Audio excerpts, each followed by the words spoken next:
Hello everyone, starting a new review, and this movie starts with a picture of a busy police station in France. A video circulates to the media showing a group of men in police uniforms brutally beating a 13-year-old boy named Ider. So he dies. After that we see Lieutenant Abdullah Soldat talking to reporters talking about how his younger brother was killed. Amidst witnesses listen to Abdul's tale, Ider's older sibling Karem is there with Ider. After the event, a young man with flowing hair hurls a handmade bomb outside a police precinct, heightening alarm. He and his companions capitalize on this turmoil to pilfer gear and weaponry from the police.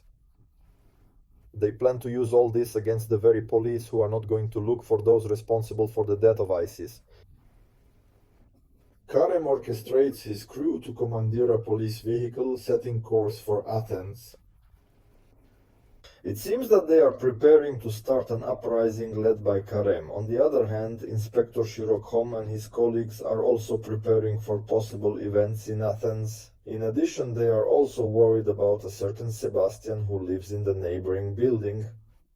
The group has long monitored him. Meanwhile, Abdul Karem Aidar's elder sibling Mahtar faces personal predicaments. He engages in cocaine use and illicit arms trade. As discord erupts in neighborhoods, he attempts to conceal his illegal firearms in an ambulance before hiding them in the woods. However, Karem's gang barricades all pathways, compelling Mahtar to seek refuge in an abandoned shop, a former hookah spot. They even had to insist a little with the help of the force to fix themselves Karem's can, because they knew that he was the older brother of their leader and could not openly resist. Karem tried to stop him, but Mahtar gave him a stern reprimand. Later, the residents of Athens noticed how the police increased the security of the area and began to worry. They accused Karem and his team of causing trouble with the police. People even detained Abdul, who had just arrived in Athens for a ceremony in memory of Hydra, and demanded that he stop his brother's actions. Abdul tried to settle the situation and found himself in a walled flower garden in search of his younger brother. Sebastian was unusually calm compared to the rest of the residents, and Abdul ensured his safety by hiding him in a room so that he would not fall under the influence of Karem and his gang. Abdul had not yet met Karem, so he decided to return home, where people came to pray for Hydra. His mother requested he join them after changing clothes just as Karem returned, and prayers were abruptly disrupted by a police assault. Abdul, who never got to see Karem, turned to his younger sister asking where Karen was now, but she sat him down, saying he needed to help Karem, who is fighting for justice, for Edra. She believed that Abdul was always on the side of the police, and so upon hearing this, Abdul decided to go in search of Karem and clear things up.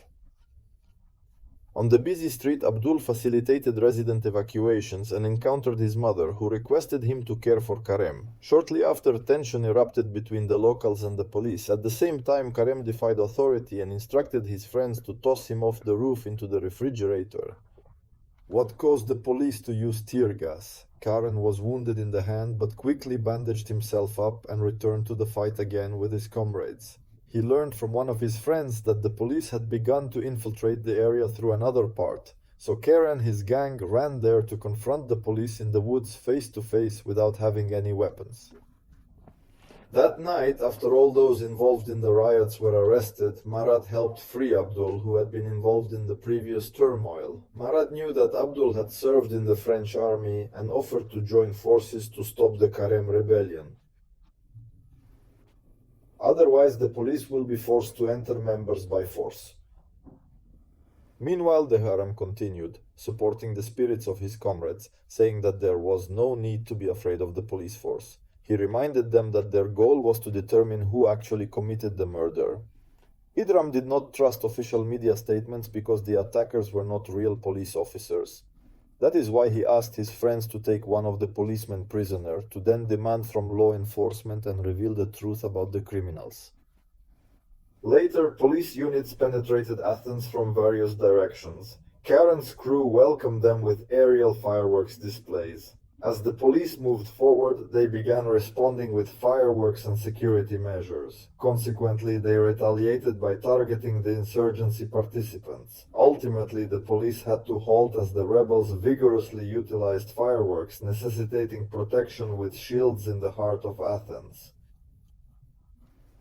Seeing that the police could not move forward, Karem went downstairs and detonated a homemade bomb that exploded, filling the air with Crimea and leaving the police choking, unable to see anything. I had no choice but to retreat, and sadly, Fat and several others got separated from their allies, prompting him to hide to evade capture by the rebels. The limping Fat attempted to escape Athens, but was spotted by Karem's group members. He concealed himself once more, altered his attire to avoid police identification, but was eventually seized and taken hostage by rebels outside of Athens.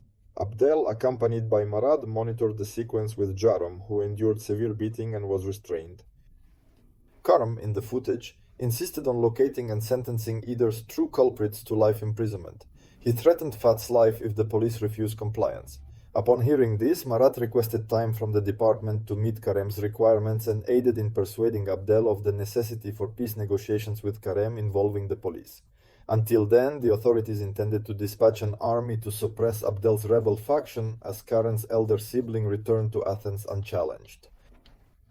He tried to persuade Karem to stop the uprising, but Karem was determined to continue, especially given the silence of the police and authorities over the IRA assassination. Abdel tried to convey to Karem that the uprising would not be able to return her dear life. Hugging his younger brother, Adel asked Karem to change his mind, but he refused, even pushed him to the detachment, calling him a pawn of the Parisian army. Karem believed that Abdel should have died instead of the innocent Hydra. Tel ignored his younger brother's words, decided to free Jerome Karem and his gang, tried to chase them, releasing fireworks into the air. As they watched, the policemen guarding the area approached the exit and ordered them to lie down so as not to fall under bullets. Suddenly, one bullet went off course and hit Fat's leg. While my men tried to avoid police attacks, the Fat hotels were forced to go back inside and hide along with Makhtar and his men. To cancel the others, Makhtar fired a warning shot. When we didn't let his men in Kara, inside, Abdel asked if there was any conclusion from Athens. Mokhtar explained that his men were looking for a way out by digging a passage in the back room. When Bakhtar.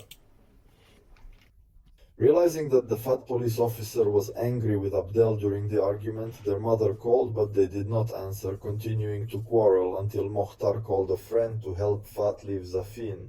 He wanted to improve his image in the eyes of the police. Meanwhile, Karen and her men are on standby. He also received a call from his mother. Despite the dangerous situation, he still answered the call. After the conversation, Karen ordered his team to block Fat's path to Obev through the back door and went himself to threaten Hamdol, who was hiding, stating that his older brother would hand Fat over when his request was not fulfilled. Karen lit the fuse in the Molotov cocktail he was holding. However, the police were already standing behind him, ordering him to drop it. Ignoring the order, Crimea was going to throw the bottle, but the police shot him, one because of which the bottle slipped out of my hands and fell, burning Karen's body, which had already been hit by bullets.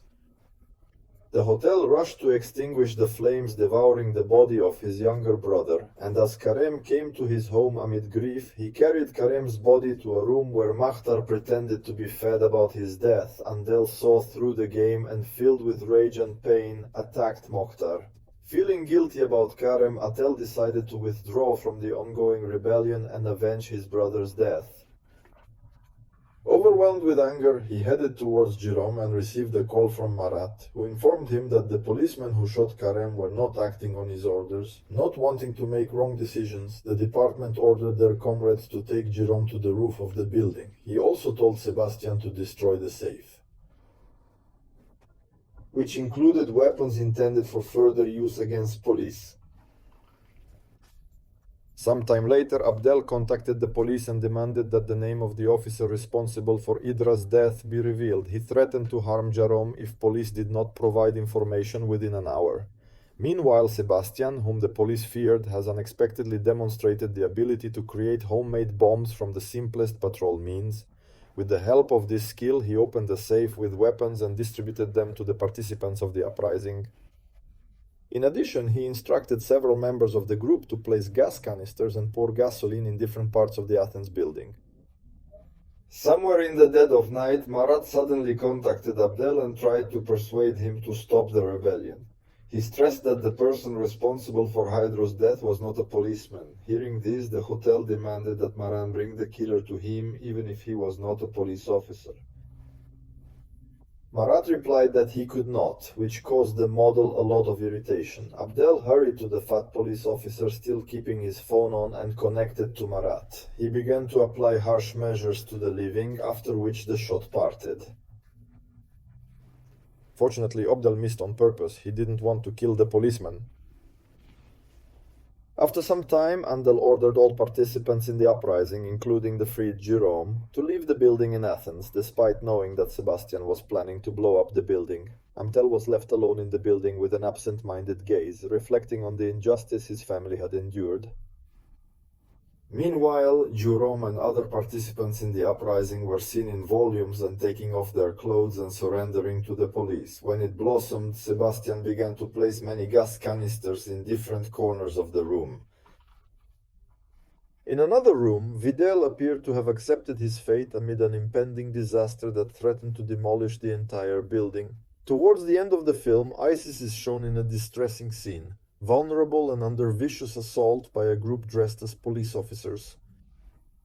One of them even records this brutal act on camera. After they left Edro in a helpless state, these people headed to a certain place to burn the police uniform they were wearing. Considering the tattoos of one of the participants, it becomes intoxicated that the killer of Ita is actually a member of an anti-government extremist organization that intends to provoke conflicts between the population and the authorities. A central theme of the narrative suggests that seeking justice and revenge can perpetuate a severe cycle of violence and devastation, often yielding detrimental consequences. Well, my review has come to an end. If you like this review, please like, subscribe to my channel, comment on this video. Until we meet again.